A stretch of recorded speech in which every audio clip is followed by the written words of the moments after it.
ओम नमः शिवाय।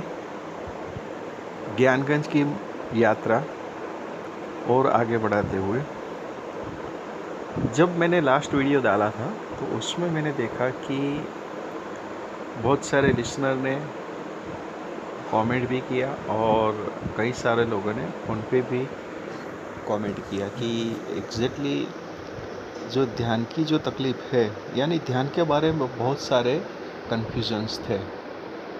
तो फिर आज मैंने सोचा कि चलो आज उसके ऊपर ही बात करते हैं। तो देखिए, ध्यान जो है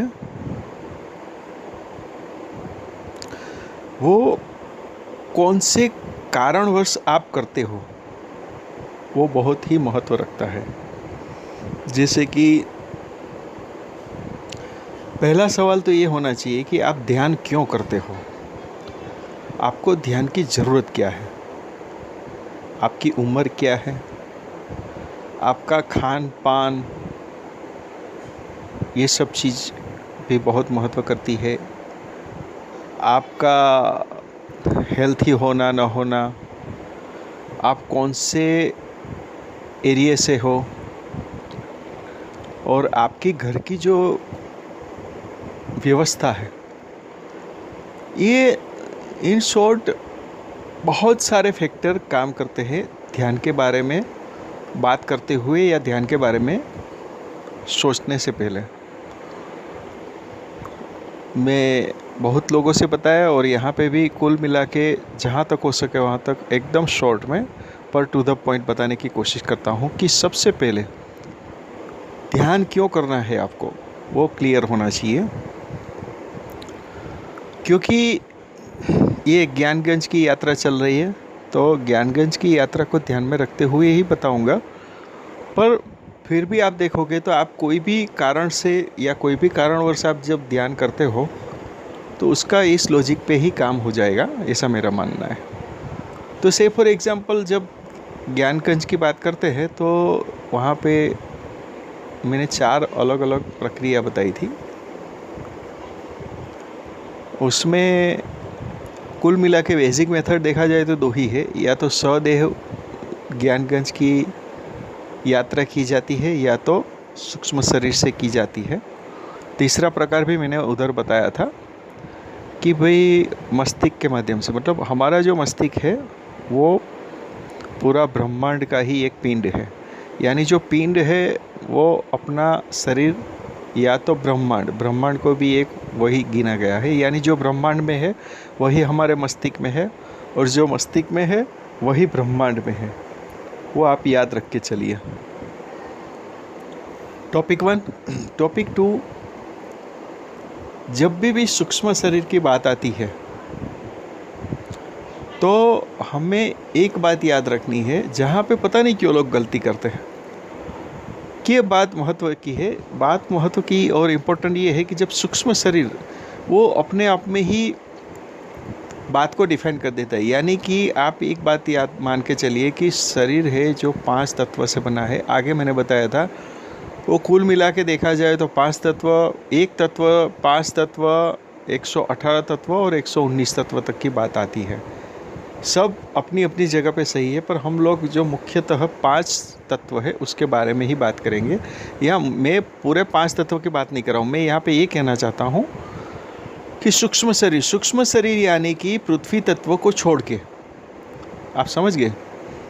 जब भी सूक्ष्म शरीर की बात आती है तो आप समझ लो कि पृथ्वी तत्व को छोड़ दिया जाए तो दूसरा जो माध्यम है यानी कि सूक्ष्म शरीर, यानी कि सूक्ष्म शरीर के अंदर फिर बाकी के 4 तत्व रहेंगे।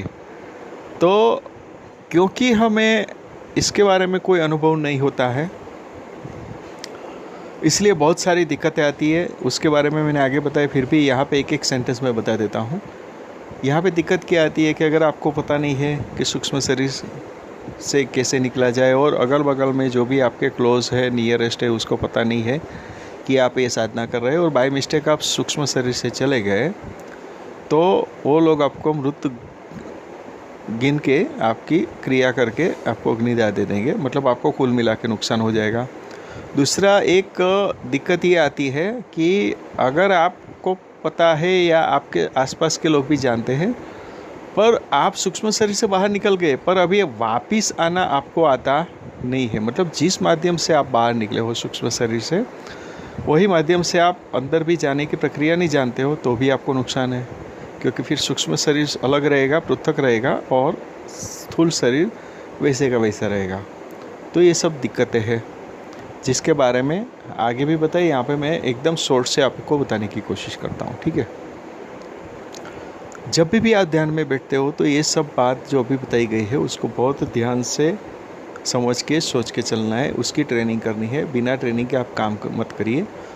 दिक्कतें कहाँ पे आती है, क्योंकि हम लोग, हमारे जो सीनियर है, जिसको हम बोलते हैं कि गुरुजी हैं, वो हमें कुछ बताते हैं और हम उसके ऊपर प्रैक्टिस करते हैं। से फॉर एग्ज़ाम्पल हम बाइक का ले लेते हैं। अगर बाइक कोई बताएगा कि हमें इस तरह से चलानी है, तो हम नहीं चला सकते, उसके ऊपर बैठना ही पड़ेगा। इसी तरह से जब हम ध्यान की मुद्रा में बैठते हैं तो पुस्तक से सुना हुआ या अन्य कोई जगह से सुना हुआ सिर्फ मार्गदर्शन बन सकता है, पर उसके अंदर कॉन्शियस लाना, या तो उसमें क्या क्या दिक्कतें आती है और उस दिक्कत को कैसे आप पार करोगे, या तो उस दिक्कत से कैसे बाहर निकलोगे, वो समझना जानना अत्यंत आवश्यक है। जब तक आप वो चीज़ नहीं जान लेते, तब तक मैं आपको मना ही बोलता हूँ। और हालांकि चिंता करने की भी ज़रूरत नहीं। क्यों? क्योंकि सपोज़ करिए कि 100 लोग ध्यान में बैठे हैं, वो 100 में से 99.99% लोग ध्यान की अंदर ज़्यादा सफल नहीं है, और ज़्यादा सफल भी है तो वो लोग एक काल्पनिक दुनिया में है, ऐसा मेरा मानना है। कि कल्पना से वो कहीं चले गए या कल्पना से वापस आ गए, या उसकी एक स्वप्न, वैसा ऐसा कुछ हम जान सकते, गिन सकते हैं। क्यों? क्योंकि जब तक, मेरा ऐसा पर्सनली मानना है कि जब तक आपको कोई सच्चे गुरु नहीं मिलते कि जो खुद सूक्ष्म शरीर से निकलना और वापस आना जानता हो। हम लोगों ने कई बार सुना है, जब हमारे एक मित्र रहते हैं डाकोर की साइड पे, उनसे भी एक बार बातों बातों में निकल गया था। सेवलिया करके एक गांव है, वहाँ पे एक अपने मित्र हैं, बहुत क्लोज मित्र है, उससे बातचीत करते हुए एक बार बात निकल गया था कि एक महाशय जो थे वो खेचरी मुद्रा जानते थे, और खेचरी मुद्रा के माध्यम से वो कहीं पे भी जाके आ जाते थे। जब मैंने खेचरी मुद्रा के बारे में उससे वार्तालाप किया, तो फिर वो सब डिटेल में गए, तो पता चला कि वो कितने लोग करते हैं। या तो सपोज़ करिए कि कोई आदमी या बंदा खेचरी मुद्रा करके गया, वापस आया, पर उसके बाद कितने लोगों ने सीखा, उन्होंने कितने लोगों को सिखाया। क्योंकि यहाँ पे बात एकदम से बंद कर दी जाती है। कैसे कि भाई वो आपका पर्सनल अनुभव है, वो आप अपने पर्सनल अनुभव से ही सीख सकते हैं करके झोला झाड़ दिया जाता है। मतलब जो भी है, कुल कहने का तात्पर्य क्या है कि जो भी है वो हमें अपने आप ही करना पड़ता है। इसके हम स्वयं ही गुरु है और स्वयं ही मार्गदर्शक है, ऐसा मेरा कुल मिला के कहना है। वो अलग बात है कि आप उसको मानो ना मानो, वो अलग बात है। और यहाँ पे और एक बात कि हम किसी की क्रिटिसाइज़ नहीं कर रहे, हम सिर्फ बताने की कोशिश करते हैं। अभी रही बात समय आना ना आया, क्योंकि जब हम पहुँचे हुए लोगों से मिलते हैं तो वो लोग हमें एक बात बता के पल्ला झाड़ लेते हैं। जैसे बोलते हैं कि अभी आपका समय नहीं आया, जब आपका समय आ जाएगा तब आपको गुरु सामने से क्रिया बता देगा। तो ये समय क्या होता है?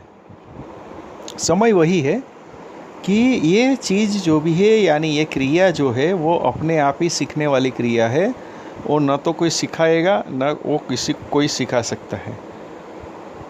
तो कुल मिला के यहाँ पे ये कहना चाहता हूँ कि वो आप ध्यान में ज़्यादा बैठने से या ज़्यादा ध्यान करने से, क्योंकि एक बार मुझे और भी एक टॉपिक याद आ रहा है कि जब लगभग 15-20 साल पहले, अभी कोई संप्रदाय का नाम नहीं लूँगा, वो संप्रदाय में बहुत पहुँचे हुए हस्ती थी, लेडीज़ थी। और जब मेरी उससे मुलाकात हुई तो पता चला, इंट्रोडक्शन हुआ तो पता चला कि वो अपनी साधना में बहुत आगे थी। और बातचीत हुआ तो पता चला कि उनको लोग देखते ही दंडवत प्रणाम करते थे। जब मेरी और उनके बीच में जब बात हुई कि भाई ध्यान क्या है, मेरा पहला ही सवाल उनको था कि भाई ध्यान क्या है। जब उसके बारे में डिटेल्स चर्चा हुई तो मैंने उसको सीधा बता दिया कि ध्यान एक ऐसी मुद्रा है, या तो ध्यान एक ऐसी क्रिया है कि वो करने से नहीं होती, वो अपने आप होती है। ये बात आप मान के चलो। हाँ, वो अपने आप कैसे होगी वो अध्ययन बनाने की ज़रूरत है। बराबर है। मैंने कई बार कई लोगों को देखा है कि जो पूरी समय मतलब चौबीसों घंटे पूरे ध्यान में रहते हैं, और कई लोगों को देखा है कि ध्यान के नाम पे सिर्फ ध्यान नहीं होता है, पर ध्यान के नाम पे वो प्रयत्न करते रहते हैं। हम किसी को नहीं बोलेंगे आडंबर करते हैं, आडंबर कोई नहीं करता है, मैं जानता हूँ। सब लोग अपना अपना प्रयत्न करते हैं ताकि वो सफल हो जाए। अगर आप ध्यान कोई चमत्कार की वजह से कर रहे हो या चमत्कार पाने की वजह से कर रहे हो तो ये मत करिए। ये कोई बच्चों का खेल नहीं है। ध्यान करना एक अलौकिक चीज़ है। और दूसरी बात, पृथ्वी तत्व को, ये कोई भी क्रिया आप देखोगे तो उसके अंदर पृथ्वी तत्व जो है उसको निकाल बाहर करने की प्रक्रिया है। आप ये बात याद रख के चलिए, मान के चलिए। तो क्योंकि हमारा जीवन ही पूरा पृथ्वी तत्व के ऊपर ही आधारित है, अगर हम उसको छोड़ने की प्रक्रिया करते हैं तो आगे जैसे सब जगह पे बताया ना, समय का आयाम, परिवर्तन का आयाम, यानी बहुत कुछ फैक्टर काम करता है। उसके बारे में पहले आप थियरी समझिए और उसके बाद ही आप योग के अंदर या आप ध्यान के अंदर आगे बढ़िए। ऐसा मेरा पर्सनल सुझाव हम सबको है। तो आशा करता हूँ कि आज का टॉपिक भी आपको अच्छा लगा होगा। ओम नमः शिवाय।